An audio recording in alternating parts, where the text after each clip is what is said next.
Hello students, आप लोगों ने रेस्टिंग ऑन ग्राउंड के सारे केसेस अब तक सीख लिए हैं।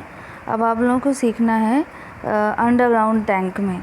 ठीक है, तो अंडरग्राउंड टैंक का एक कैटेगरी है जो मैं आपको सिखाऊंगी, जो कि रेक्टेंगुलर होगा। ठीक है, तो रेक्टेंगुलर में अंडरग्राउंड आपको सीखना है। अब इसमें भी अब मेनली पहले जान लीजिए अंडरग्राउंड टैंक का यूज़ कहाँ पर होगा। मेनली अंडरग्राउंड टैंक जो है वो मेंस से वाटर को स्टोर करने में यूज़ होंगे। बाद में पंप के थ्रू उनको डिफरेंट डायरेक्शन में भेजा जाएगा। जब हम लोग अंडरग्राउंड टैंक की बात करते हैं तो देखिए कौन कौन से फोर्सेस लगते हैं वो ज़रा देख लीजिए।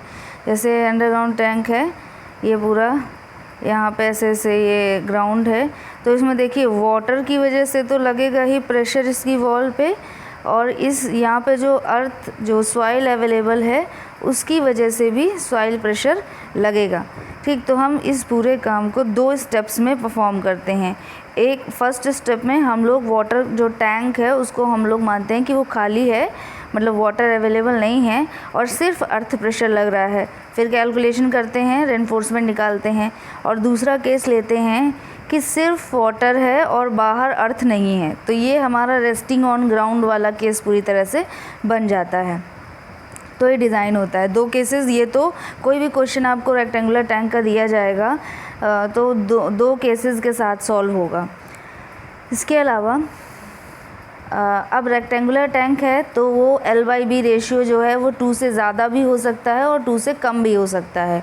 तो मेन डिफरेंस वही है, जैसे पहले आपको L/B रेशियो 2 से ज़्यादा 2 से कम के लिए सिखाया गया है कि अगर 2 से कम हो जाएगा L/B रेशियो तो लॉन्ग वॉल और शॉर्ट वॉल दोनों एक तरीके से डिज़ाइन होने लगेंगे। एक तरीके से मतलब ये नहीं कि रेनफोर्समेंट दोनों में सेम हो जाएगा, मोमेंट दोनों में सेम हो जाएगा, नहीं, तरीका दोनों का सेम होगा डिज़ाइन करने का। बाकी उसके फोर्सेस अलग होंगे, उसमें डिस्टेंसेस अलग होंगी, तो मोमेंट अलग आएंगे, रेनफोर्समेंट अलग आएगी, सब कुछ अलग होगा, लेकिन तरीका दोनों का सेम हो जाता है। ठीक है, मतलब कि कॉर्नर पे मोमेंट अलग और मिडिल पे मोमेंट अलग और मोमेंट -T/x वो वाले फॉर्मूले यूज़ होने लगते हैं। लेकिन अगर L/B रेशियो जो है वो 2 से ज़्यादा है तब हम लोग जो फॉर्मूला यूज़ करते हैं उसमें जो तरीका होता है डिज़ाइनिंग का, उसमें क्या होता है कि लॉन्ग जो वॉल है वो अलग तरीके से डिज़ाइन होती है और शॉर्ट वॉल जो है वो अलग तरीके से डिज़ाइन होती है। जैसे आप लोगों ने पहले भी L/B रेशियो मतलब L/D रेशियो जो है वो >2 के लिए किया था, तो उसमें लॉन्ग वाली जो वॉल थी वो जो है कैंटिलीवर के लिए डिज़ाइन हुई थी। पूरी जो वर्टिकल डायरेक्शन में रेनफोर्समेंट डला था वो कैंटिलीवर इफ़ेक्ट के लिए था। सेम केस यहाँ भी सॉल्व किया जाता है। ठीक है, मतलब जो डिज़ाइन आपने पहले सीखी है L/B रेशियो >2 के लिए वो तो यहाँ पर रहेगा ही रहेगा पूरा का पूरा, प्लस एक्स्ट्रा कुछ और रहेगा, वाटर का इफ़ेक्ट और अर्थ प्रेशर का इफ़ेक्ट। इन दोनों के इफ़ेक्ट को भी हम लोग कंसीडर करने लगते हैं। ठीक है, तो इतना आप लोगों को मेरे ख्याल से कुछ आइडिया अब होगा कि कैसे डिज़ाइन करेंगे। ठीक है, ये सब मैंने आपको बता दिया, 2 केसेस के लिए डिज़ाइन होते हैं। और एक चीज़ और, अभी तक जो आप लोगों ने केस सीखा है वो क्या सीखा है कि जो बेस है वो रेस्टिंग ऑन ग्राउंड था, तो जो बेस है उसकी डिज़ाइनिंग हमने कुछ खास नहीं की थी, उसमें बस हमने मिनिमम रेनफोर्समेंट दोनों डायरेक्शंस में प्रोवाइड कर दिया था। लेकिन अब क्या होगा कि अब जो है बेस जो है वो सॉइल के नीचे अंदर तक है, तो अभी भी क्या हो रहा है कि अभी भी इसका डिज़ाइनिंग में, बेस की डिज़ाइनिंग में हमें इतना ज़्यादा प्रेशर नहीं देना है, लेकिन फिर भी अभी भी वो ग्राउंड पे ही रखा हुआ है। लेकिन अब क्या हो रहा है कि अगर जो सॉइल है, आसपास की जो सॉइल है टैंक की, उसमें अगर वाटर किस तरह आ जाता है तो क्या करने लगेगा, वो बेस पे अपलिफ्ट प्रेशर लगाएगा। जब अपलिफ्ट प्रेशर लगाएगा तो इस अपलिफ्ट प्रेशर को रोकने के लिए क्या करना होगा कि या तो हम बेस की थिकनेस बहुत ज़्यादा बढ़ा दें, या तो फिर हम क्या करें कि मतलब उसका खुद का वेट इतना ज़्यादा कर दें कि नीचे से लगने वाला जो उसको प्रेशर जो उसको नीचे से ऊपर की ओर ले जा रहा है वो क्या हो जाए, बैलेंस हो जाए। तो एक तरीका ये भी है कि हम लोग क्या करते हैं, चारों डायरेक्शन में बेस स्लैब को बढ़ा देते हैं, मतलब वॉल्स से आगे तक भी बेस को बढ़ा देते हैं। इसका फ़ायदा क्या होता है इसे देखिए मैं ऐसे बना के बता देती हूँ। जैसे ये बेस है, तो अब हम बेस को अगर हम ऐसे ऐसे बढ़ा दें तो फ़ायदा क्या होगा, वेट यहाँ पर हमें क्या क्या मिलने लगा, एक ये लॉन्ग वॉल का वेट हो जाएगा, इधर वाली लॉन्ग वॉल का वेट हो जाएगा, शॉर्ट वॉल का वेट आ जाएगा दोनों साइड से, बेस स्लैब का वेट आ जाएगा। इसके अलावा क्या होगा, यहाँ जो सॉइल आ गई उसका भी वेट इसमें ऐड होने लगता है, यहाँ जो सॉइल आ गई उसका भी वेट ऐड होने लगता है, ठीक है। तो इसलिए हम क्या करते हैं कि इधर यहाँ पर हम लोग एक्स्ट्रा विथ यहाँ पे प्रोवाइड करते हैं, बाहर साइड प्रोवाइड करते हैं। तो क्या होगा, ये जो जितनी सॉइल कवर हो रही है वो सॉइल भी इस एरिया में वेट जो है वो इसका बढ़ने लगता है और अपलिफ्ट प्रेशर के बैलेंस करने लगता है, ठीक है। प्रोजेक्टेड पोर्शन वो कैसे डिज़ाइन करना है वो आपको बताया जाएगा। जो सॉइल का जो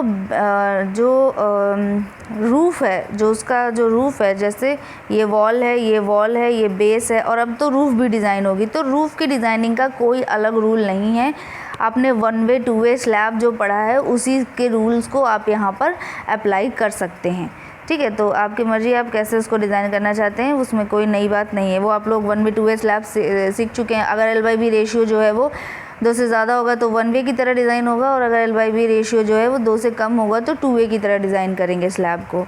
फर्स्ट कंडीशन देख लेते हैं, जब हमारा टैंक जो है वो पूरी तरह से टैंक जो है वो एम्प्टी है और एक्टिव अर्थ प्रेशर लग रहा है, पहला केस। तो इसमें भी 2 कंडीशंस होती हैं कि सॉइल की कंडीशन कैसी है। अगर सॉइल पूरी तरह से ड्राई है, ये आप लोग जो मैं बताने जा रही हूँ सॉइल में पढ़ चुके होंगे, जियो टेक्निकल इंजीनियरिंग पढ़ चुके होंगे, कि देखिए जब जो ये हमारा ये हमने एक छोटा सा पार्ट बनाया हुआ है टैंक का, यहाँ से ऐसे ऐसे टैंक होगा, तो हमने आधा पार्ट ले लिया है। अब इस टैंक में अगर ये जो बाहर जो सॉइल है वो कैसी है, ड्राई सॉइल है, तो सीधी बात है कि जो बेस आएगा वो क्या आएगा, एक्टिव अर्थ प्रेशर होगा ना, क्योंकि देखिए ये इधर सॉइल होगा और ये सॉइल जो है इसको इधर की साइड पुश करेगा, मतलब कि अवे फ्रॉम दी सॉइल होगा, तो यानी एक्टिव अर्थ प्रेशर होगा। तो active earth pressure coefficient use करेंगे, यूनिट वेट ऑफ सॉइल। अब यहाँ पे जो सॉइल है वो ड्राई सॉइल है, तो dry unit weight of soil multiplied by height, तो ये इतना जो है यहाँ पर बेस लगेगा, और ये हाइट जो है वो h है, तो टोटल मूवमेंट कितना हो जाएगा, 1/2 इंटू बेस इंटू हाइट, ये ड्राई सॉइल की वजह से।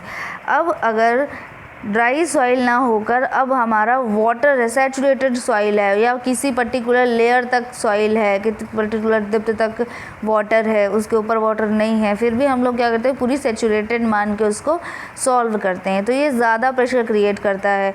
तो अगर कुछ भी मेंशन नहीं किया गया है वाटर की लेयर के बारे में, सॉइल में वाटर की लेयर के बारे में कुछ भी मेंशन नहीं किया गया है, तो हम लोग क्या करते हैं, सैचुरेटेड सॉइल मान के उसको सॉल्व करते हैं।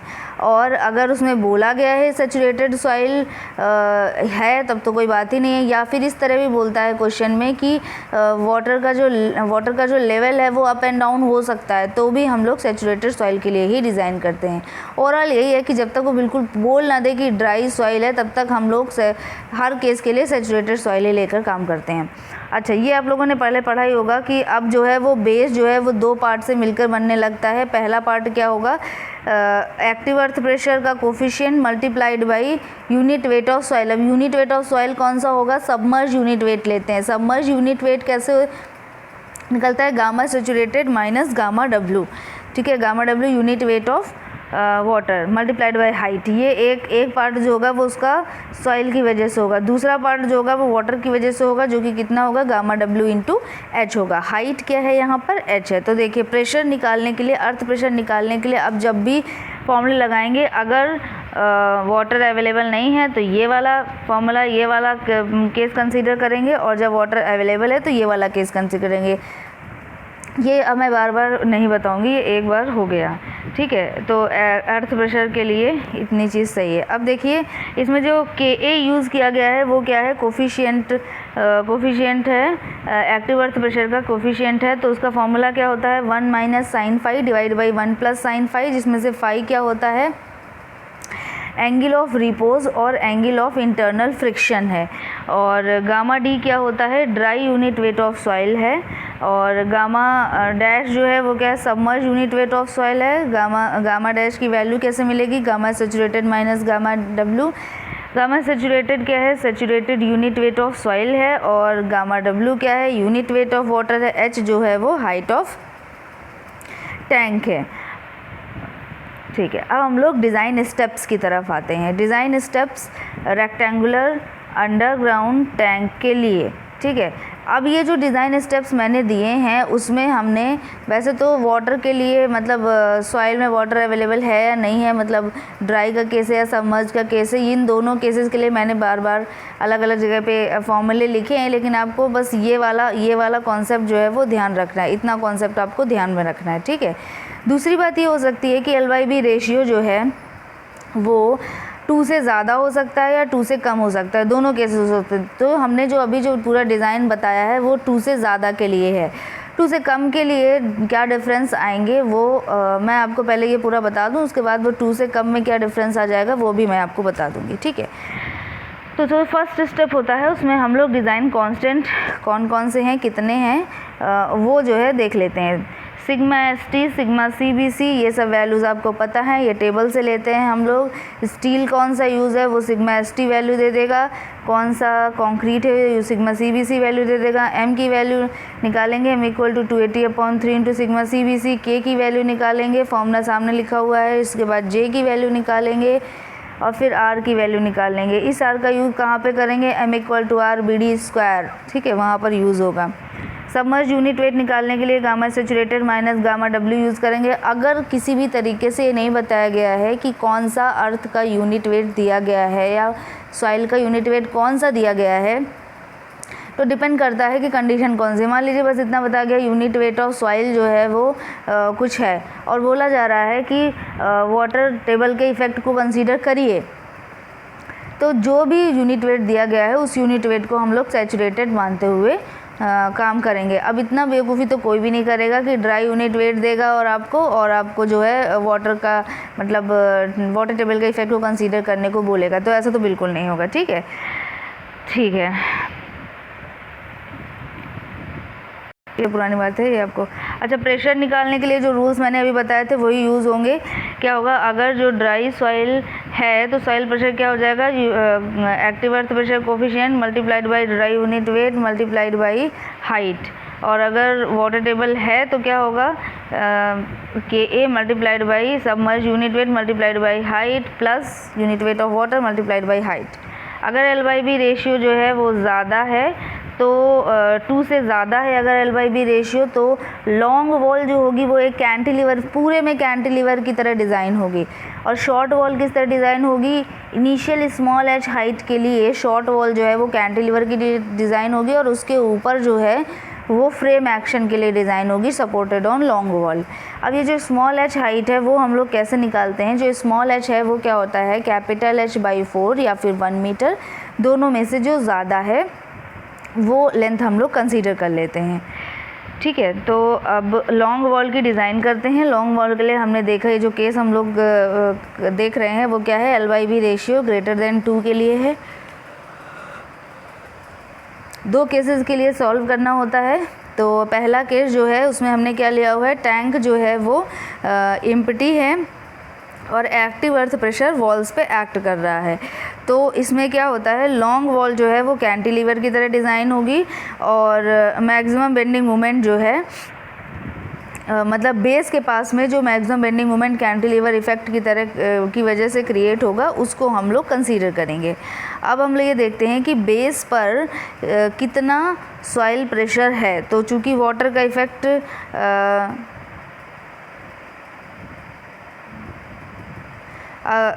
ये है कि देखिए, अगर इसमें बताया गया कि अगर ड्राई सॉइल है तो ये फॉर्मूला यूज़ होगा, और मोमेंट है तो 1/2 इंटू बेस इंटू हाइट और इंटू बेस से कितनी डिस्टेंस पे एक्ट कर रहा है, तो ट्रायंगल होता है तो H/3 पे एक्ट करता है।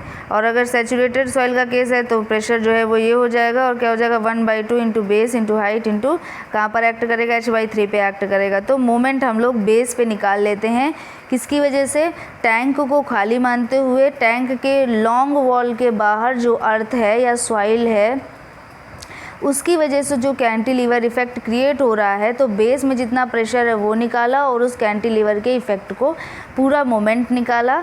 अब नेक्स्ट स्टेप क्या होगा, अभी हमें थिकनेस ऑफ वॉल भी नहीं पता है, लेकिन हमें मोमेंट पता चल गया है बेस पे। तो अभी तक हम ये नहीं जानते कि मैक्सिमम मोमेंट किस जगह पर कितना आएगा, लेकिन फिर भी कहीं से तो शुरुआत करनी पड़ेगी, क्योंकि थिकनेस की ज़रूरत पड़ेगी हमें। तो इसलिए हम ये मानेंगे कि अभी यही हमारा मैक्सिमम मोमेंट है, और इस मोमेंट के लिए कितना डेप्थ या कितना थिकनेस चाहिए वो हम लोग निकाल लेंगे।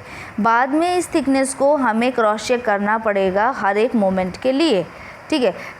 तो अभी हम लोग जो ले रहे हैं, जो थिकनेस हमने लिया, उस थिकनेस को हम लोग कैसे निकालेंगे। m हमें मिल गया है बेस पे, तो m इक्वल टू, ये फॉर्मूला होता है ना, m equal to r into B D square, ठीक है। तो हम लोग d का वैल्यू निकाल रहे हैं, तो फॉर्मूला ये बन जाएगा। r की वैल्यू भी कैलकुलेट की है, b जो है वो 1 मीटर लेंगे, और m का जो वैल्यू है वो, m का वैल्यू जो बेस में जो कैंटिलीवर इफेक्ट क्रिएट होगा वो उसका वाला हम लोग m लेंगे, ठीक। अब ये जो t है, इस t में हम लोग इफ़ेक्टिव कवर जोड़ेंगे जो कि 40 mm होगा लगभग, और फिर हम लोग टोटल थिकनेस निकाल लेंगे। और यही जो m आया है, इसके लिए जितना रेनफोर्समेंट चाहिए वो कैलकुलेट करेंगे इस फॉर्मूले से। तो ये जो रेनफोर्समेंट आएगा उसको, अब एक चीज़ और, जहाँ पर भी मैं रेनफोर्समेंट निकालने की बात बोलती हूँ, उसमें हर जगह आपको चेक करना है कि जो रेनफोर्समेंट एक फेज़ में प्रोवाइड की जा रही है एक पर्टिकुलर लेवल पे, वो कभी भी मिनिमम से कम नहीं होनी चाहिए, AST मिनिमम से कम नहीं होना चाहिए। और AST मिनिमम के रूल्स हैं वो क्या होता है कि HYSD बार्स अगर हैं तो 0.35% से कम नहीं होना चाहिए, और अगर जो है माइल्ड स्टील यूज़ है तो 0.64% होता है।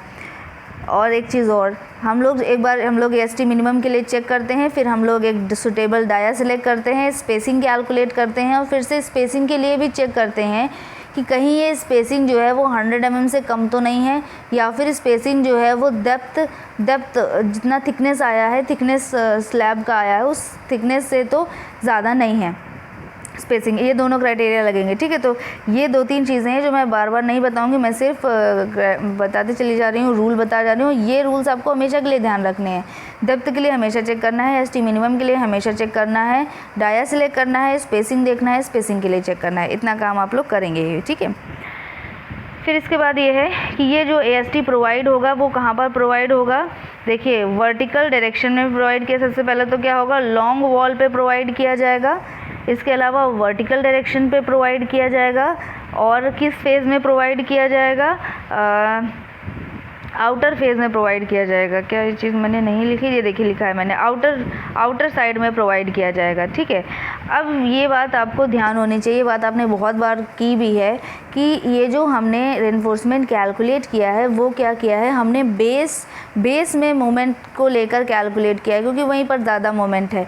तो जैसे जैसे हम लोग वॉल पे ऊपर की साइड जाते जाएंगे, अर्थ प्रेशर का इफेक्ट कम होता जाएगा, मोमेंट कम होता जाएगा।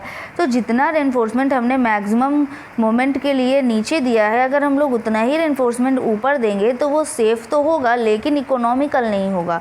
तो हम लोग करते क्या हैं कि हम लोग लगभग, अब एक्चुअली में करना क्या चाहिए, वो ये करना चाहिए कि पूरी हाइट को 3 पार्ट में तोड़िए, और हर एक पार्ट के लिए मोमेंट निकालिए, हर एक पार्ट के लिए ST निकालिए, और उतना ST यहाँ पर प्रोवाइड कर दीजिए। लेकिन इतना करने का टाइम नहीं होता है आपके पास, पेपर टाइम में इतना हम लोग नहीं करते हैं। तो हम लोग एक हम लोग एजम्पशन ले लेते हैं लगभग ये कि लगभग हाफ डिस्टेंस चलने के बाद, बेस से हाफ डिस्टेंस ऊपर जाने के बाद जो रेनफोर्समेंट की रिक्वायरमेंट है वो हाफ़ हो जाएगी लगभग। तो हम लोग क्या करते हैं, हाफ डिस्टेंस के बाद जो स्पेसिंग है उसको डबल कर देते हैं। लेकिन इतना बात आपको क्लियर होना चाहिए कि ये जो है ये सब अप्रॉक्सीमेट मेथड है। अगर कोई आपसे पूछता है कि रेनफोर्समेंट देना है तो आपको डेफिनेटली यही बताना पड़ेगा कि 3 फेज़ में चेंज करिए, 3 फेज़ में रेनफोर्समेंट निकालिए, उसके लिए कितना ST चाहिए वो प्रोवाइड करिए, फर्दर उतना ही ST आगे भेजिए। इसके अलावा रेनफोर्समेंट जो हमने बोला कि कट कर दीजिए, और मतलब जैसे आपने दो बार्स नीचे से ऊपर भेजी हैं तो एक बार को बीच में कट कर दीजिए, ये हमने बोला, मतलब स्पेसिंग डबल कर दीजिए। तो ये जो बार्स हमने कट की है, अब हमेशा ध्यान रखिए कि डेवलपमेंट लेंथ से ज़्यादा ही डिस्टेंस के बाद हम कट करेंगे। कहीं ऐसा नहीं होना चाहिए कि आपने सपोज़ 1 मीटर के बाद कट कर दिया और उस जगह पे डेवलपमेंट लेंथ जो है 1.5 मीटर आया। तो डेवलपमेंट लेंथ जो है उतना तो वॉल को, आपको वॉल में उतना रेनफोर्समेंट तो देना ही देना है, उससे ज़्यादा ही हाइट के बाद आप रेनफोर्समेंट को कट कर सकते हैं, ठीक है। तो अभी ये क्या हुआ, ये जो रेनफोर्समेंट आपने दिया वो कहाँ पे दिया, लॉन्ग वॉल पे आउटर साइड पे वर्टिकल डायरेक्शन में रेनफोर्समेंट दिया, और जो रेनफोर्समेंट कैलकुलेट होकर आएगा उस रेनफोर्समेंट में स्पेसिंग डबल करके अपर साइड में भी प्रोवाइड कर देंगे। अब नेक्स्ट जो है वो अब जो है आउटर साइड में ही आउटर साइड मतलब इसी लॉन्ग वॉल के आउटर फेज में ही मतलब हॉरिजॉन्टल रेनफोर्समेंट के बारे में है। ठीक है। तो अब हम लोग इसको डायरेक्ट कंप्रेशन के लिए डिज़ाइन करेंगे। तो जो डायरेक्ट कंप्रेशन है वो क्या होगा, जो शॉर्ट वॉल पर जो डायरेक्ट कंप्रेशन लग रहा है उसको सपोर्ट करने के लिए जो रेनफोर्समेंट डालनी है वो लॉन्ग वॉल में डाली जाएगी। तो कितना होगा, PH मल्टीप्लाइड बाई B/2 होगा। सैचुरेटेड सॉइल का केस है, तो देखिए ये जो अब हम लोग जो काम करेंगे वो क्या होगा, capital H minus small h height पे करेंगे। तो जहाँ पर H यूज़ कर रहे थे वहाँ पर अब क्या यूज़ होगा, capital H minus small h use होगा। बाकी ये प्रेशर है, प्रेशर H हाइट पे pressure multiplied by B/2, H height पे प्रेशर मल्टीप्लाइड बाई B/2 अगर सॉइल जो है वो ड्राई सॉइल है। तो ये कंप्रेशन मिल गया, इसमें सिग्मा ST डिवाइड कर देंगे, हमें AST रिक्वायरमेंट मिल जाएगा। अब ये जो AST है वो कहाँ पर प्रोवाइड करेंगे, आउटर साइड में प्रोवाइड करना है, लॉन्ग वॉल में प्रोवाइड करना है, हॉरिजॉन्टल डायरेक्शन में प्रोवाइड करना है। इतना करते ही आपने क्या किया, लॉन्ग वॉल के लिए आउटर डायरेक्शन में हॉरिजॉन्टल एंड वर्टिकल रेनफोर्समेंट दोनों ही रेनफोर्समेंट प्रोवाइड कर दी। नेक्स्ट इसी स्टेप में लॉन्ग वॉल के लिए ही अब आपको जो डिज़ाइन करना है वो क्या डिज़ाइन करना है, सेकेंड केस के लिए डिज़ाइन करना है। और वो सेकेंड केस है क्या कि जो टैंक है वो वाटर से फिल है लेकिन बाहर कुछ अर्थ प्रेशर नहीं है, इस केस के लिए डिज़ाइन करना है। तो जब टैंक फुल है और बाहर कोई अर्थ प्रेशर नहीं है तो अब हम लोगों को ध्यान रखना है कि वाटर प्रेशर आएगा तो वाटर प्रेशर कितना होगा, बेस पे वाटर प्रेशर क्या हो जाएगा, unit weight of water multiplied by height. इसकी वजह से बेंडिंग मोमेंट कितना हो जाएगा, 1/2 into base into height. Act कहाँ पे करेगा, H/3 पे एक्ट करेगा। तो इस मोमेंट को बियर करने के लिए कितना AST चाहिए, वो AST हम लोग ऐसे निकाल लेंगे। ठीक है। अब ये जो AST दिया जाएगा ये जो AST दिया जाएगा वो कहाँ पर दिया जाएगा, ये इनर फेज में प्रोवाइड होगा, वर्टिकल डायरेक्शन में प्रोवाइड होगा और ऊपर से लेके नीचे तक पूरा दिया जाएगा। मतलब ये जो रेनफोर्समेंट है, सपोज़ ये अगर ये लॉन्ग वॉल है तो क्या होगा, ऐसे दिया जाएगा, इधर वाटर है, इनर फेज में दिया जाएगा और वर्टिकल डायरेक्शन में दिया जाएगा, लॉन्ग वॉल में दिया जाएगा। अब वही बात है कि आधी डिस्टेंस के बाद इन्हें भी हम लोग कट कर देते हैं और डेवलपमेंट लेंथ के लिए चेक करना होता है, ST मिनिमम के लिए चेक करना होता है, वो सारी चीज़ें रहती हैं। ठीक है, ये तो बात हो गई वर्टिकल रेनफोर्समेंट की। अब बात आती है हॉरिजॉन्टल रेनफोर्समेंट इनर फेज के लिए। तो हॉरिजॉन्टल रेनफोर्समेंट इनर फेज के लिए हम लोग क्या करते हैं, H- हाइट पर जो टेंसाइल फोर्स है वो निकाल लेते हैं। तो बेस कितना हो जाएगा वाटर की वजह से, H- height multiplied by unit weight of water. तो बेस प्रेशर मतलब कि प्रेशर कितना है बेस पे मल्टीप्लाइड बाई B/2। अब ये जो टोटल डायरेक्ट टेंशन आया इसको बियर करने के लिए कितना AST चाहिए, T/सिग्मा ST से निकल आएगा। ये AST हम लोग कहाँ देंगे, हॉरिजॉन्टल डायरेक्शन में देंगे, inner side of the long wall provide करेंगे। ठीक, अगर आपने इतना काम कर लिया तो आपने क्या किया, लॉन्ग वॉल पूरी तरह से डिज़ाइन कर दी। मैं एक बार फिर से आप लोगों को इसको समराइज़ कर देती हूँ क्योंकि इसमें बहुत रूल्स रेगुलेशंस हैं। अब जो है वो थोड़ा टफ़ की ओर हम लोग जा रहे हैं तो हम लोग को ये सीखना पड़ेगा। तो देखते हैं, सबसे पहले हमें क्या करना है, 2 केसेस के लिए सॉल्व करना है। फर्स्ट केस क्या होगा, जिसमें टैंक एम्प्टी होगा और सिर्फ अर्थ प्रेशर लग रहा होगा। जब सिर्फ अर्थ प्रेशर लग रहा होता है तो अर्थ प्रेशर बेस पे जो अर्थ प्रेशर टैंक के बेस पे जितना अर्थ प्रेशर आएगा वो निकालेंगे और उसको ट्रायंगुलर वेरिएट करते हुए मोमेंट निकालेंगे। उस मोमेंट के लिए हम लोग डेप्थ निकालेंगे, डेप्थ के साथ साथ AST निकालेंगे। यहाँ पर जो AST दिया जाएगा वो वर्टिकल डायरेक्शन में दिया जाएगा और आउटर फेज में प्रोवाइड किया जाएगा। सेकेंड चीज़, अब हमें डायरेक्ट कंप्रेशन निकालना है। ये डायरेक्ट कंप्रेशन किसकी वजह से मिलेगा, हमें शॉर्ट वॉल की वजह से मिलेगा। तो शॉर्ट वॉल पे जो डायरेक्ट कंप्रेशन जो आ रहा है, डायरेक्ट कंप्रेशन की वैल्यू हम लोग निकाल लिया। डायरेक्ट कंप्रेशन की वैल्यू कहाँ पे निकालेंगे, स्मॉल h हाइट ऊपर के बाद, मतलब capital H minus small h depth पे हम लोग उसको निकालेंगे। एक बार डायरेक्ट कंप्रेशन निकल गया, उसमें सिग्मा एस टी से डिवाइड करके AST निकाल लेंगे।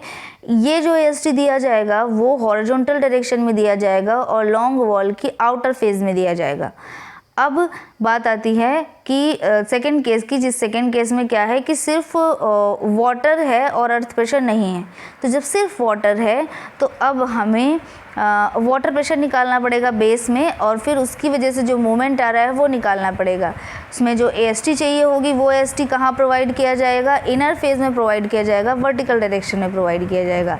इसके अलावा डायरेक्ट टेंशन किसकी वजह से, वाटर की वजह से, बेस पे प्रेशर मल्टीप्लाइड बाय B/2, ये डायरेक्ट टेंशन होगा। इसमें सिग्मा ST से डिवाइड कर देंगे, AST मिल जाएगा। और ये जो AST प्रोवाइड किया जाएगा वो कहाँ प्रोवाइड किया जाएगा, इनर फेज में प्रोवाइड किया जाएगा, हॉरिजॉन्टल डायरेक्शन में। तो ये डिज़ाइनिंग हुई लॉन्ग वॉल की। अब हम लोग L/2 रेशियो ग्रेटर देन 2 के लिए शॉर्ट वॉल की डिज़ाइन देख लेते हैं। ठीक है, तो शॉर्ट वॉल की डिज़ाइन के लिए क्या रूल्स हैं कि इसमें भी 2 केसेस इसमें भी सॉल्व होंगे। कि फर्स्ट केस क्या होगा, टैंक जो है वो एम्प्टी है और सिर्फ अर्थ प्रेशर लग रहा है। सेकंड केस में क्या होगा, टैंक फुल है लेकिन अर्थ प्रेशर नहीं लग रहा है। तो एक चीज़ और कि इसमें दोनों ही केसेस के लिए बेशक निकाला जाएगा, लेकिन इसमें क्या होता है, रूल क्या है कि बेस में जो स्मॉल h हाइट है वो कैंटिलीवर इफेक्ट के लिए डिज़ाइन होती है, और बाकी capital H minus small h height जो है वो हमारी डिज़ाइन होती है capital H minus small h में फ्रेम एक्शन के लिए डिज़ाइन होती है। ठीक है, तो अब हम लोग केस 1 देखते हैं, जिसमें टैंक जो है वो एम्प्टी है और एक्टिव अर्थ प्रेशर जो है वो प्रेजेंट है। तो टैंक अगर एम्प्टी है तो मतलब वाटर का कोई इफेक्ट नहीं लिया जाएगा, लेकिन एक्टिव अर्थ प्रेशर लिया जा रहा है तो अर्थ प्रेशर कैलकुलेट करना सिखाया जा चुका है। अर्थ प्रेशर को कैलकुलेट करके उसके लिए AST दिया जाएगा। ठीक है, तो सबसे पहले हम लोग देखते क्या हैं, स्मॉल h के ऊपर, मतलब capital H minus small h जो हाइट बची ऊपर से नीचे की ओर, उसके लिए डिज़ाइन करेंगे। तो उसके लिए डिज़ाइन करना है अगर हमें, तो क्या करना पड़ेगा, हमें डायरेक्ट कंप्रेशन निकालना पड़ेगा। डायरेक्ट कंप्रेशन निकालेंगे तो देखिए डायरेक्ट कंप्रेशन यानी स्मॉल h हाइट, देखिए ये टैंक है, मान लीजिए ये स्मॉल h हाइट हो जाती है। तो इस जगह पर यहाँ से यहाँ तक कितना बचा, capital H minus small h बचा।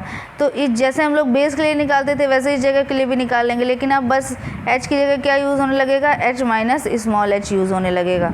ठीक है, तो वही चीज़ ये देखिए, प्रेशर के लिए फॉर्मूला दिया हुआ है, वाटर का इफेक्ट भी लिया गया है। अगर सैचुरेटेड सॉइल होगा तो सबमर्ज यूनिट वेट यूज़ होगा, नहीं तो ड्राई सॉइल होगा तो ड्राई यूनिट वेट यूज़ होगा और वाटर का इफेक्ट नहीं लिया जाएगा। ये हमने बेस से प्रेशर निकाल लिया। अब उसकी वजह से बेंडिंग मोमेंट निकालेंगे।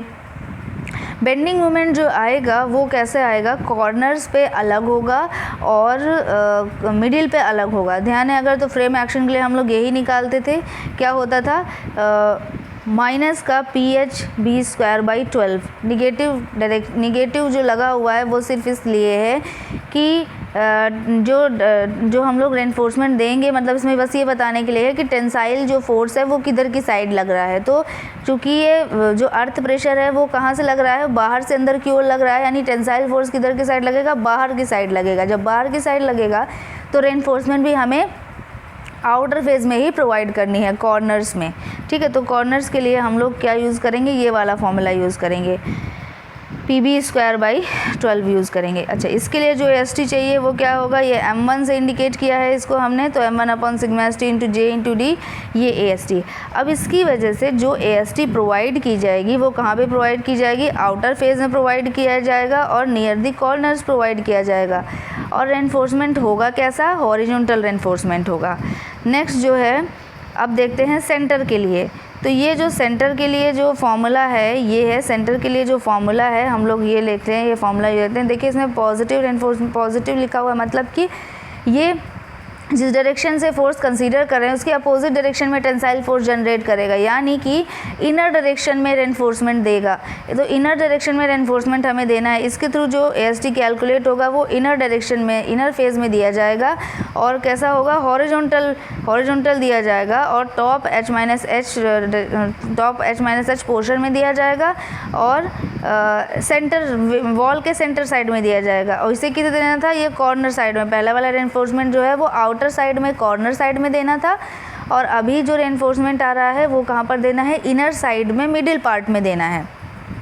ठीक, नेक्स्ट तो अब हमें क्या देखना है, कैंटिलीवर इफेक्ट देखना है। तो कैंटिलीवर इफेक्ट जो है वो अभी जो हमने रेनफोर्समेंट निकाला वो क्या है, capital S minus small h height के लिए था। अब जो बचा हुआ स्मॉल h हाइट है वहाँ पर देखना है, तो वहाँ पर जो है वो कैंटिलीवर इफेक्ट के लिए डिज़ाइन किया जाता है। तो कैंटिलीवर इफेक्ट जो है वो किसकी वजह से होगा, अभी जो हमारा केस चल रहा है उसमें टैंक में वाटर नहीं है, तो सिर्फ अर्थ प्रेशर की वजह से जो स्मॉल h हाइट पे जो कैंटिलीवर इफेक्ट होगा वो हम निकाल लेते हैं। बेस पे प्रेशर जो है वो क्या हो जाएगा, यही जो शुरुआत से बताते चले आ रहे हैं वैसे हम लोग प्रेशर निकालेंगे।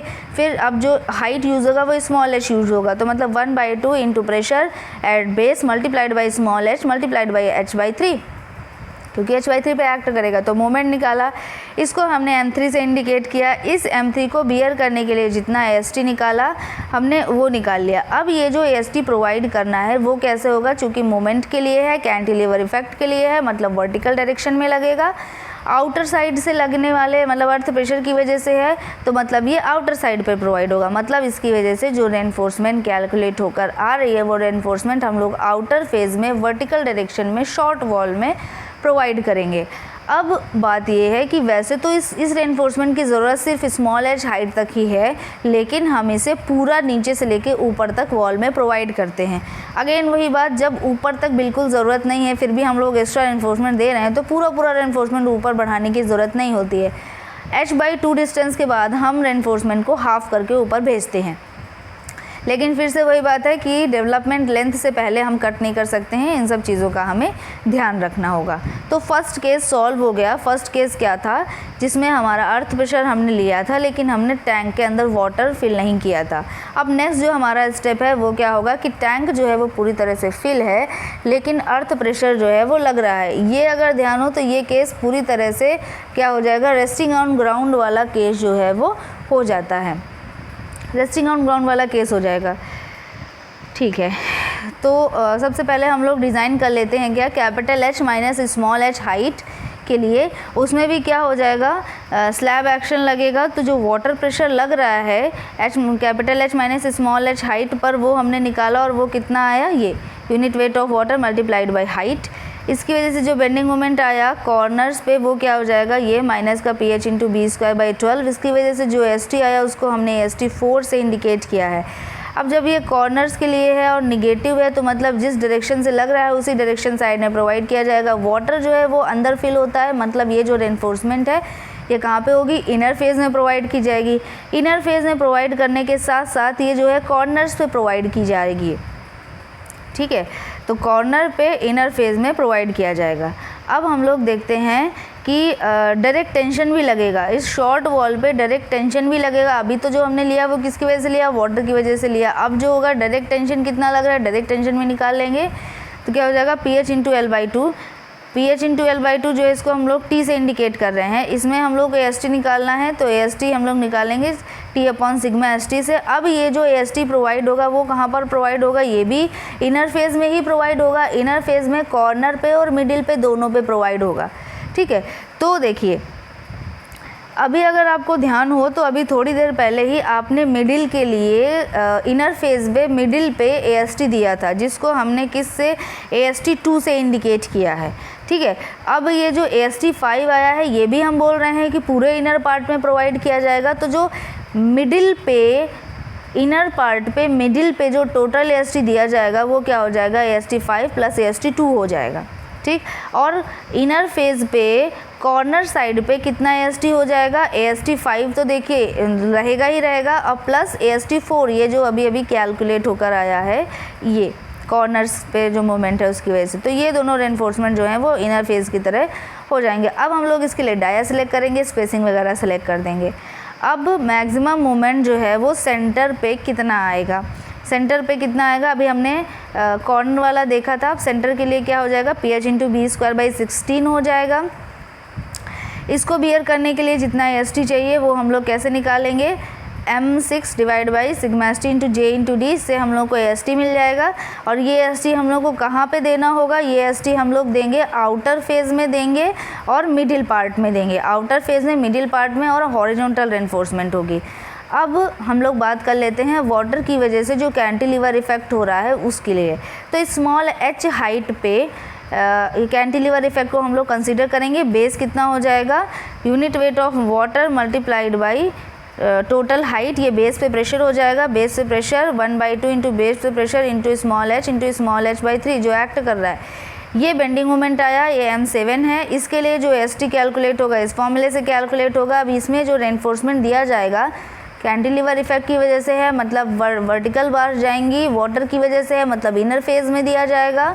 तो इनर फेज में वर्टिकल डायरेक्शन में रेनफोर्समेंट दिया जाएगा। वैसे इस रेनफोर्समेंट की ज़रूरत कहाँ से कहाँ तक है, बेस से लेकर स्मॉल h हाइट तक है, लेकिन हम लोग इसी रेनफोर्समेंट को आगे भी पूरा टॉप तक देते हैं। लेकिन हाफ डिस्टेंस के बाद हम लोग क्या कर देते हैं, स्पेसिंग डबल कर देते हैं। वही कि ऊपर जाते जाते जो मोमेंट है वो बहुत कम है, तो हमें पूरा रेनफोर्समेंट देने की ज़रूरत नहीं होती है। इतना कर लेने के बाद आप लोग जो है वो शॉर्ट वॉल भी आपने डिज़ाइन कर दी, ठीक है, शॉर्ट वॉल डिज़ाइन हो गई। अब जो हमारा नेक्स्ट स्टेप बचता है वो क्या है, टॉप या फिर रूफ पे स्लैब के लिए है।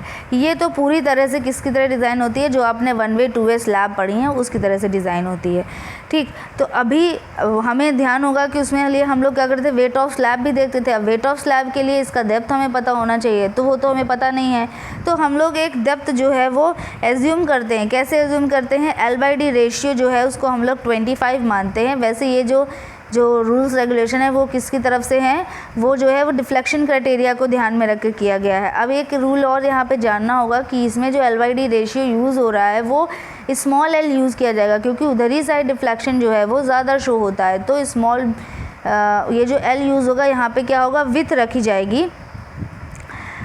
अच्छा, L/D रेशियो के लिए तो यहाँ पर हमने विथ यूज़ करेंगे और D की वैल्यू जो है वो कैलकुलेट करेंगे। अब इस D की वैल्यू में हम लोग इफेक्टिव कवर जो कि लगभग 25 mm लिया जाता है उसको हम लोग प्लस करेंगे और टोटल डेप्थ हमें मिल जाएगी। अब इस टोटल डेप्थ का यूज़ हम लोग किस में करेंगे, सेल्फ वेट निकालने पड़ेंगे। Self weight of the slab ये पूरी तरह एक प्रेशर की तरह निकाला जाएगा, मतलब कि सिर्फ height multiplied by unit weight of RCC। लेकिन अगर आप लोगों को नहीं समझ में आ रही है ये बात, तो हम लोग कैसे देख सकते हैं वो देख लेते हैं। देखिए, total length, total with multiplied by total depth multiplied by unit weight of reinforcement RCC divide by पूरे क्रॉस सेक्शन एरिया में डिस्ट्रीब्यूट करना है, मतलब L × B में डिस्ट्रीब्यूट करना है, ठीक है। मतलब L × B in the sense ये L है, ये B है और ये इसका D है, ठीक है। कुछ इस तरह स्लैब जो है वो आपको दिखेगा। तो LB से LB कैंसिल हो जाएगा, बचा क्या, depth multiplied by unit weight of concrete, जो कि हम लोग नॉर्मली 25 kN/m² लेते हैं, kN/m³ लेते हैं। Self weight of the slab हो गया। लाइव लोड कुछ ना कुछ आपको क्वेश्चन में दिया जाएगा, तो उस लाइव लोड के लिए डिज़ाइन होता है। टोटल लोड दोनों को प्लस करके टोटल लोड निकालेंगे और इस टोटल लोड के लिए यानी इस प्रेशर के लिए WL²/8 लगाकर हम मोमेंट निकालेंगे। अब ये जो L इफेक्टिव आया है वो कैसे निकालेंगे, L इफेक्टिव जो होता क्या है, वो होता है शॉर्ट डायरेक्शन प्लस डेप्थ, ठीक है। ये हमारा L इफेक्टिव होता है। अब इससे हम लोग डेप्थ निकालेंगे, क्योंकि M हमें पता चल गया है, तो M = RBD² से हम लोग D कैलकुलेट करेंगे, B को हम लोग 1 मीटर मान लेंगे।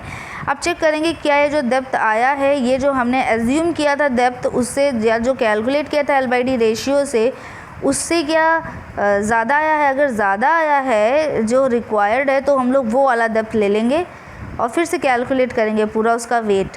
लेकिन अगर कम आया है तो यानी हम सेफ़ कंडीशन में हैं, तो हमें कुछ करने की ज़रूरत नहीं है। फिर हम लोग क्या करते हैं, फिर हम लोग इस M को, जो M ऊपर आया है, इसी M को बियर करने के लिए कितना ST चाहिए वो हम लोग निकालते हैं। उसको ST मिनिमम के लिए चेक करते हैं, एक डाया सिलेक्ट करते हैं, स्पेसिंग दे देते हैं, स्पेसिंग के लिए भी चेक करेंगे। ठीक, अब ये जो AST प्रोवाइड किया जाएगा वो चूँकि 2 वे स्लैब के लिए बता रहे हैं, वो 1 वे स्लैब के लिए हम बता रहे हैं, तो 1 वे स्लैब में दोनों डायरेक्शन में सेम रेनफोर्समेंट हम प्रोवाइड कर देंगे। ठीक है, अगर 2 वे स्लैब की तरह है तो इसे 2 वे स्लैब की तरह डिज़ाइन करेंगे, अगर 2 वे का आपको क्वेश्चन पूछा जाता है तो। अब हम लोगों को बेस स्लैब की डिज़ाइन सीखनी है। तो बेस स्लैब की डिज़ाइन में आपको तो पहले ओवरहैंग डिज़ाइन करने होंगे, क्योंकि हम लोग ये जो ओवरहैंग बना देते हैं, जैसे ये देखिए यहाँ पर ये जो ओवरहैंग बना देते हैं, ये हम लोग कितना देंगे, तो हमें पूरे वेट कैलकुलेट करने पड़ेंगे।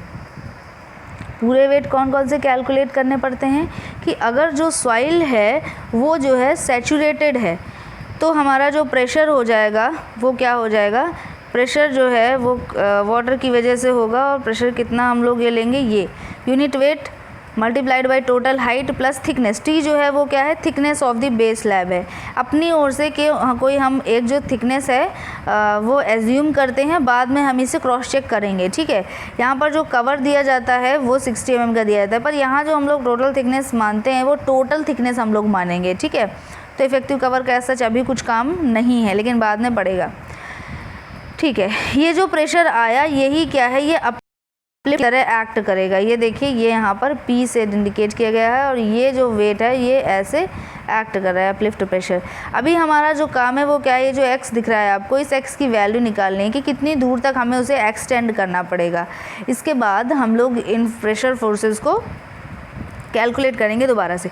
ठीक है, तो अब हम लोग क्या करेंगे, मान लीजिए हमने x डिस्टेंस तक आगे बढ़ा दिया है, तो अब देखिए कुछ सिंबल यूज़ करेंगे हम, वो क्या होंगे, यूनिट वेट ऑफ RCC को हम लोग किससे रिप्रेजेंट करें, गामा R से रिप्रेजेंट कर दे रहे हैं, यूनिट वेट ऑफ सॉइल को हम लोग गामा S से इंडिकेट कर दे रहे हैं। ठीक है, अब देखिए सबसे पहले हम लोग क्या देखते हैं, top weight of the top slab. Top slab का हम लोग वेट देखेंगे। अब देखिए टॉप स्लैब, ये है टॉप स्लैब। अब इस टॉप स्लैब का वेट अगर हमें देखना है तो क्या हो जाएगा, देखिए यहाँ से लेकर यहाँ तक टोटल डिस्टेंस लिया जाएगा। अब ये टोटल डिस्टेंस होगा कितना, दोनों साइड से देखिए, अभी जो आपको मैंने बनाया है वो आपको स्मॉल वाली जो थिकनेस है वो दिख रही है, यानी स्मॉल थिकनेस की साइड। अब इसके परपेंडिकुलर डायरेक्शन में लेंथ वाला जो क्राइटेरिया होगा वो भी दिखेगा आपको। ठीक है, हमने ये मान लिया है कि हमने दोनों वॉल, मतलब लॉन्ग वॉल और शॉर्ट वॉल, दोनों में हमने T2 थिकनेस जो है वो प्रोवाइड की है। ठीक है, तो ये जो बेस स्लैब जो टोटल जो बेस स्लैब का जो डायरेक्शन हो जाएगा, x डायरेक्शन और y डायरेक्शन में जो इनकी डायमेंशन हो जाएंगी वो क्या हो जाएंगी, L + 2 टाइम्स ऑफ, जैसे ये जो सामने आपके दिख रहा है वो B + 2T दिख रहा है, मतलब ये B यहाँ से यहाँ तक, इधर से T2 इधर से T2, तो B + T2, इस तरह से परपेंडिकुलर डायरेक्शन में भी L + 2T हो जाएगा, T2 हो जाएगा, 2 टाइम्स ऑफ T2 हो जाएगा, मल्टीप्लाइड बाई T1। T1 क्या है, थिकनेस ऑफ, ये थिकनेस ऑफ जो ऊपर वाला जो स्लैब है, जो कवर है उसका, वो multiplied by unit weight of concrete. ठीक है, नेक्स्ट जो है वो हमें क्या निकालना है, weight of the long wall. Long wall का वेट कैलकुलेट करना है। तो अब यहाँ पर जो टोटल हमने जो एक्स्ट्रा लिया है थिकनेस की वजह से, जो एक्स्ट्रा पार्ट आ जाएगा वो हम लेंथ में ही जोड़ रहे हैं, तो टोटल क्या हो जाएगा, L + 2 times of T2 multiplied by ये क्या हुआ, ये इसका इधर साइड इसका लेंथ हुआ, ये क्या हो जाएगा, थिकनेस हो जाएगा, मतलब multiplied by T2 multiplied by इसका हाइट, मतलब height multiplied by unit weight of RCC multiplied by 2, क्योंकि 2 है, लॉन्ग वॉल भी 2 है ना। सर आप शॉर्ट वॉल के लिए देखते हैं, तो शॉर्ट वॉल के लिए क्या हो जाएगा, B जो है उसका थिकनेस है। अब इसकी वजह से जो एक्स्ट्रा आ रहा था वो हमने कहाँ किधर कंसीडर कर लिया, हमने L में कंसीडर कर लिया है, तो हम लोग एक्स्ट्रा कंसीडर नहीं करेंगे। B × H जो है क्रॉस सेक्शन एरिया है, T2 जो है वो थिकनेस है, यूनिट वेट जो है वो गामा R है, 2 जो है वो क्या है, 2 शॉर्ट वॉल जो है वो 2 जो हैं प्रोवाइड की जाएंगे। अब weight of the base slab, base slab की वजह से कितना वेट आएगा, तो अब देखिए बेस स्लैब जो है वो यहाँ से लेके यहाँ तक है, मतलब कि L + 2 times of T2 + 2x, और इधर साइड जो दिख रहा है आपको B + T2 + T2 + x, ठीक है, यानी ये मल्टीप्लाइड बाई इसका थिकनेस मतलब T multiplied by unit weight of concrete. अब ये जो प्रोजेक्टेड पोर्शन है इस पे सॉइल कितना आ रहा है, मतलब यहाँ पर हमारा सॉइल कितना आ जा रहा है उसको भी हमें लेना है। तो पहले तो हमें ये एरिया निकालना पड़ेगा, तो एरिया कैसे आएगा वो देख लेते हैं ज़रा, एरिया कंसीडर कैसे करेंगे। देखिए ये टोटल आउटर फेज़ है, इसमें ये जो है ये इतना जो है यहाँ पर हमारी वॉल आएंगी, यहाँ पर वॉल आएंगी, यहाँ पे वॉल आएंगी, ऐसे ऐसे वॉल आएंगी, ऐसे ऐसे वॉल आएंगी। मतलब ये जो पार्ट है, ये जो अब मैं कलर कर रही हूँ, ये कैसा है, ये हमारा ओवर हैंगिंग वाला पोर्शन है। तो इसका एरिया अगर हमें चाहिए तो ये पूरे एरिया में से इतना एरिया जो अंदर का है इसे माइनस कर देंगे तो आ जाएगा। तो पूरा जो लेंथ हो जाएगा वो क्या हो जाएगा, L + 2t + 2x, ये पूरा एक साइड का। दूसरी साइड के लिए B के लिए ये पूरा दूसरी साइड, टोटल एरिया में से अंदर वाला जो एरिया उसको हमने माइनस कर दिया। तो ये जो सॉइल का था वो हमें सॉइल का एरिया हमें मिल गया। इस सॉइल के एरिया में थिकनेस का मल्टीप्लाई करेंगे, मतलब सॉइल का वॉल्यूम मिल गया। इस वॉल्यूम में यूनिट वेट ऑफ सॉइल का मल्टीप्लाई कर देंगे तो क्या हमें मिल जाएगा, टोटल वेट ऑफ सॉइल मिल जाएगा। अब जो टोटल डाउनवर्ड लोड होगा वो इन सभी का समेशन हो जाएगा, पहले स्लैब, फिर लॉन्ग वॉल, फिर शॉर्ट वॉल दोनों साइड की, फिर बॉटम स्लैब प्लस ये जो सॉइल ऊपर की साइड है, टोटल डाउनवर्ड लोड। अब ये टोटल डाउनवर्ड लोड जो है वो ये जो अपलिफ्ट प्रेशर लग रहा है उसके बराबर कर देंगे तो हमें x की वैल्यू मिल जाएगी। अब ये जो अपलिफ्ट प्रेशर है वो पूरे एरिया में लग रहा है, तो ये वाला एरिया जो यहाँ पर जो हमने रखा था, ये वाला जो पूरा एरिया हमने रखा था वो पूरा एरिया यूज़ होगा मल्टीप्लाइड बाई जितना अपलिफ्ट लग रहा है वो वाटर की वजह से। तो यहाँ से ये इस तरीके हम लोग क्या करेंगे, x यानी जो ओवरहैंग पोर्शन है वो हम लोग क्या किया, हमने निकाल लिया। अब जो हमें नेक्स्ट स्टेप में करना है वो क्या है कि वेट ऑफ द स्लैब जो है वो डायरेक्टली ट्रांसफ़र हो रहा है पूरी तरीके से सॉइल में। तो जो अगर वही बात होगी, अगर किसी भी जगह पर हमें मोमेंट निकालना है तो नीचे से ऊपर सपोज 2 किलो न्यूटन पर मीटर स्क्वायर का नीचे से ऊपर यूडीएल लग रहा है और ऊपर से नीचे यूडीएल लग रहा है 1.5 का, तो दोनों का कैलकुलेशन करके माइनस करें या फिर हम यूडीएल से यूडीएल माइनस करके जो बचा हुआ नीचे से ऊपर की तरफ वाला पार्ट होगा उसको डायरेक्टली लिख दें। तो वही बात अब हम करेंगे कि वेट ऑफ द स्लैब जो है हम उसको यूडीएल की तरह मानते हुए उसको माइनस कर देंगे अपलिफ्ट में, तो टोटल अपलिफ्ट जितना आएगा अब हम उसको रिप्रेजेंट कर रहे हैं किससे, P' से। अब ये P' को हम लोग क्या करेंगे, डायग्राम में बना देंगे। अब हम लोग वेट ऑफ द स्लैब की वजह से मोमेंट को कंसीडर नहीं करेंगे क्योंकि हमने अभी कंसीडर कर लिया है। अब हम लोग देखते हैं कि कौन कौन से मोमेंट आ रहे हैं। अब देखिए जो प्रोजेक्टेड पोर्शन था उस प्रोजेक्टेड पोर्शन में जो सॉइल की वजह से जो मोमेंट आएगा वो कितना हो जाएगा, सॉइल की वजह से जो बेस पे जो प्रेशर आएगा वो कितना हो जाएगा, unit weight of soil multiplied by height. अब इस प्रेशर की वजह से मोमेंट कितना है, 1.2 इंटू बेस इंटू हाइट, और ये एक्ट कहाँ पे करेगा, h/3 पे एक्ट करेगा, लेकिन हमें बेस से चाहिए, बॉटम स्लैब जो बेस स्लैब है उसको बॉटम से चाहिए, तो मतलब t को भी हमें इसमें प्लस करना होगा। ठीक, तो इतना जो है मोमेंट आ गया। अब एक और चीज़ है कि रूफ़ का पूरा वेट वॉल पे जाएगा, फिर ये दोनों वॉल का और रूफ़ का दोनों जो है वो स्लैब पे जाएगा, और स्लैब पे इसको देखिए हमने ये यहाँ पर एरो के फॉर्म में रिप्रेजेंट किया है, ये जो है ये R से। तो अब हमें इसकी वैल्यू निकालनी है। तो ये भी हम लोग क्या करेंगे कि हमने लोड ट्रांसफ़र निकाला है किसकी वजह से, वॉल की वजह से और रूफ स्लैब की वजह से। तो अगर आप ध्यान दें तो ये सिंपली हमने क्या किया है, आधा वेट जो है वो एक साइड लिया है, आधा वेट जो है वो दूसरी साइड लिया है। जब आधा वेट एक साइड है तो क्या हो जाएगा, देखिए ये जो है वो रूफ़ की वजह से है, सॉरी शॉर्ट वॉल की वजह से है, तो क्या हो जाएगा B into T2 cross sectional area multiplied by RCC का वेट हो जाएगा। अब पूरी जो ऊपर जो बेस स्लैब है उसकी वजह से हम लोग देखेंगे तो क्या हो जाएगा B plus 2 times of T2 multiplied by T1 जो उसका थिकनेस है 1/2, मतलब आधा एक साइड आएगा आधा दूसरी साइड जाएगा, तो हम आधा ही हाफ ले रहे हैं तो आधा कर देंगे इसको multiplied by unit weight of RCC। ठीक है, तो इससे हमें R की वैल्यू मिल जाएगी। अब एक क्वेश्चन आपके दिमाग में आना चाहिए कि हम B का साइड लेकर क्यों चल रहे हैं, L नहीं ले रहे हैं, क्यों? क्योंकि अगर आपको ध्यान हो, जब आपने वन वे स्लैब पढ़ा होगा तो हम लोग छोटी वाली डायरेक्शन को लेकर काम करते हैं, बड़ी वाली डायरेक्शन को लेकर काम नहीं करते हैं, क्योंकि उधर डिफ्लेक्शन उधर मोमेंट वगैरह कम आते हैं। तो हम लोग ज़्यादा वाले डायरेक्शन को लेकर सॉल्व करते हैं, उसके लिए हिस्ट्री प्रोवाइड करते हैं। जब वो इधर साइड के लिए सेफ़ है तो ऑब्वियसली कम मोमेंट के लिए तो सेफ़ होगी ही होगी। तो अब देखते हैं सबसे पहला केस जो देखते हैं, दो केस अभी भी आपको लेने पड़ेंगे। जो फर्स्ट केस है उसमें क्या है, टैंक एम्प्टी है और सिर्फ एक्टिव अर्थ प्रेशर एक्ट कर रहा है, तो इसकी वजह से जो वॉल का जो फेस है उस पर हमें मोमेंट निकालना है। ये वॉल के फेस मतलब हमें कहाँ बात हो रही है, इस जगह पर मोमेंट निकालने की बात हो रही है, इस जगह पर मोमेंट निकालना है। तो कौन कौन सा वेट आएगा, देखिए ये जो सॉइल ऊपर लगी हुई है इसके वेट की वजह से जो मोमेंट आ जाएगा वो भी आएगा, मतलब कि क्या हो जाएगा, gamma S into H into x square by 2, ये डाउनवर्ड डायरेक्शन में लगेगा और ये अपलिफ्ट की वजह से अपवर्ड डायरेक्शन में लगेगा, मतलब p into x square by 2। इसके अलावा ये जो यहाँ पर जो अर्थ प्रेशर लग रहा है उसकी वजह से भी मूवमेंट लगेगा, ठीक है। तो ये अर्थ प्रेशर सपोज अगर टोटल f है तो f into H by 3 plus T, ठीक है, ये हमारा टोटल मूवमेंट हो जाएगा। वही चीज़ हमने यहाँ पर लिखी है, ये देखिए यही चीज़ है।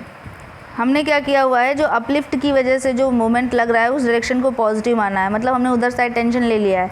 अब जो ये रेनफोर्स ये जो मोमेंट आ रहा है, अगर ये मोमेंट पॉजिटिव आ जाता है तो मतलब नीचे डायरेक्शन में जो सपोज ये जो बेस है, अब ये जो नीचे साइड का अगर ये इधर साइड से मोमेंट ज़्यादा है मतलब रेनफोर्समेंट जो है वो इधर साइड प्रोवाइड करनी है।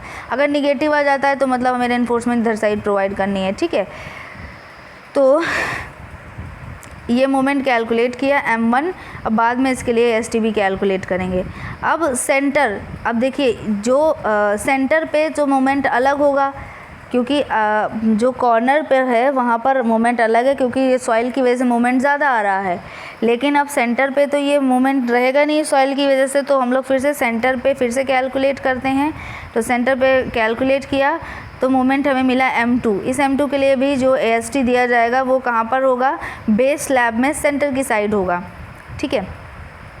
सेकेंड केस देख लेते हैं। सेकेंड केस में कहाँ पर होगा कि टैंक जो है वो फुल है और कोई अर्थ प्रेशर जो है वो एक्ट नहीं कर रहा है, तो वाटर की वजह से जो प्रेशर आएगा वो क्या हो जाएगा, बेस पे गामा W इंटू एच हो जाएगा, और अगर हम लोग टोटल प्रेशर निकालेंगे तो 1/2 into base into total height हो जाएगा। ये एक्ट कहाँ पर करेगा, h/3 plus thickness of base slab, इतनी डिस्टेंस पे एक्ट करेगा। जब मोमेंट निकालना होगा इसको हम लोग मल्टीप्लाई कर देंगे। अब moment at the centre of the slab निकालना है हमें, तो सेंटर ऑफ द स्लैब हम निकाल लिया। देखिए ये जो फॉर्मूला है वो यूज़ होगा। इसमें भी हमने क्या किया हुआ है, नीचे से ऊपर लगने वाले मोमेंट को हमने पॉजिटिव माना है, और अब इन तीनों में से जो ज़्यादा, हमने m1 m2 m3 निकाला, अब इस m1 m2 m3 में से जो ज़्यादा मोमेंट के लिए हम लोग डेप्थ कैलकुलेट करेंगे। उस डेप्थ पे हम लोग इफेक्टिव कवर ऐड करेंगे। इफेक्टिव कवर जो है नियर अबाउट 60 mm लिया जाता है। अब इनिशियल आपको ध्यान हो तो हमने एक थिकनेस बेस स्लैब के लिए एज्यूम की थी। ये जो थिकनेस हमने एज्यूम की है वो इस कैपिटल D से ज़्यादा होनी चाहिए। अगर नहीं होती है तो हमें क्या करना है, हमें फिर से पूरा क्वेश्चन दोबारा सॉल्व करना पड़ेगा। कहाँ से लेकर, बेस स्लैब के लिए से लेकर, ठीक। एक बार हमें D का वैल्यू पता चल गया तो अब हम इन तीनों मोमेंट के लिए AST प्रोवाइड कर देते हैं।